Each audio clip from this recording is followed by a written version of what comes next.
What is up, folks at home? Welcome back to the channel. Today is day number 20 of 100 tips and tricks to help make you a better bass angler. And today is all about matching the hatch.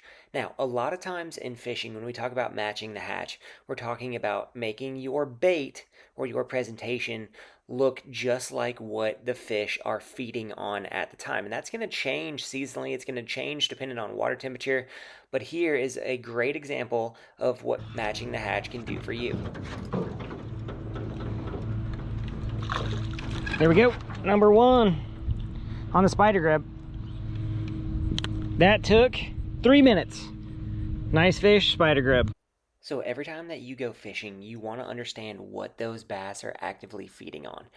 In water temperatures in the 30s and 40s, you're going to get a different forage base than water temps in the 60s, 70s, or the 80s, or anything else like that. What bait you are fishing is going to vary upon what the bass are feeding on actively, right? There are certain baits that work no matter what in any given water temperature, and those are going to be baits that really mimic live prey, live forage. So here is a great example of that. This is the Megabass Dark Sleeper Craw.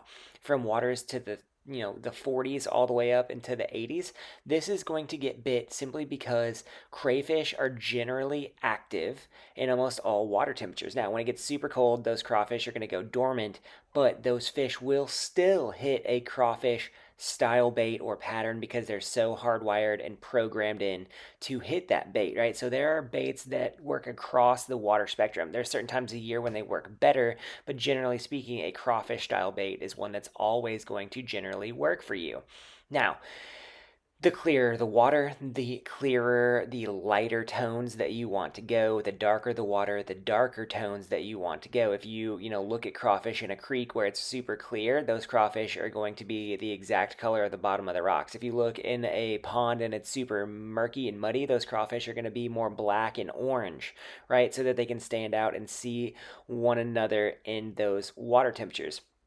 Now, there's not to say that in clear water you can't fish a bright bait or a loud bait, or in dirty water you can fish a muted bait. You have to just see. I like to flip over a couple of rocks at boat ramps, look around, see kind of what the bottom looks like before I start selecting my colors for the day. In terms of sunfish, there is no more realistic sunfish presentation than the Megabass Dark Sleeper Gill.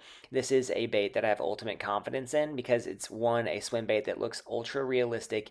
Two, it can be fished like a swim bait or like a jig. It comes through all kinds of vegetation and cover, and this is a great lure to simply throw at a lake where you don't have a lot of experience, or a new pond or a new stretch of river. Something, right, is going to eat this bait because bluegill and young of the year bluegill small ones are always on the menu.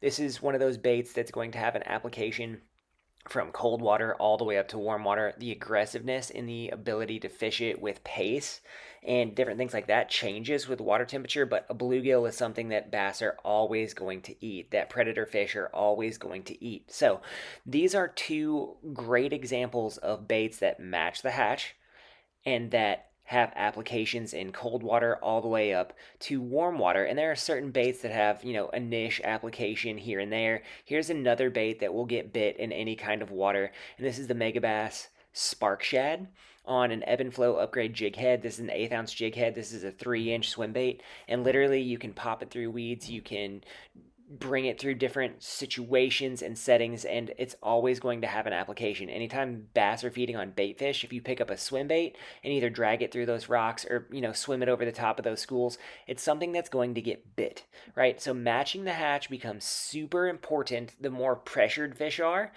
they are going to respond better to that bait if it matches what they're eating. These are also 3 baits that I believe will catch fish anywhere, anytime, in any water conditions, simply because they are realistic, they're natural, they're more finesse baits. Now, sometimes when you match the hatch, you got to go outside of the box. Like I caught that first fish on the spider grub. Anytime that I'm fishing an area where fish are feeding on small invertebrates, insects, mayfly, larva hatch, anything like that, a spider grub is going to be excellent because it has a slow fall, it has flapping appendages, and it looks a little bit different. That spider grub is, it's the original Ned rig. It's something that's going to get bit in a lot of different situations. So if you're fishing a new body of water, fish things that you have confidence in.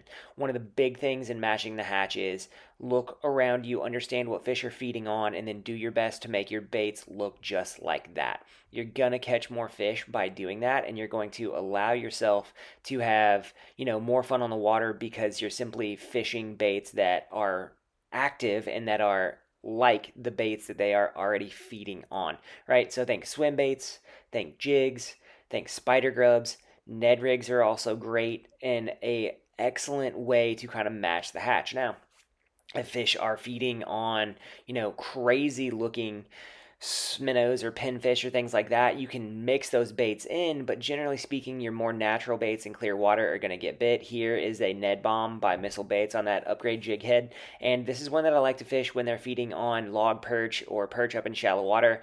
Not because it looks like one, but because it's erratic and darts just like those fish do in those grass, right? Sometimes action is going to be super important, just like topwater, right? If they're hitting on topwater, throw a topwater bait just like what they're hitting on. If they're hitting on minnows and shiners, throw a chrome one. If it's overcast, throw a white.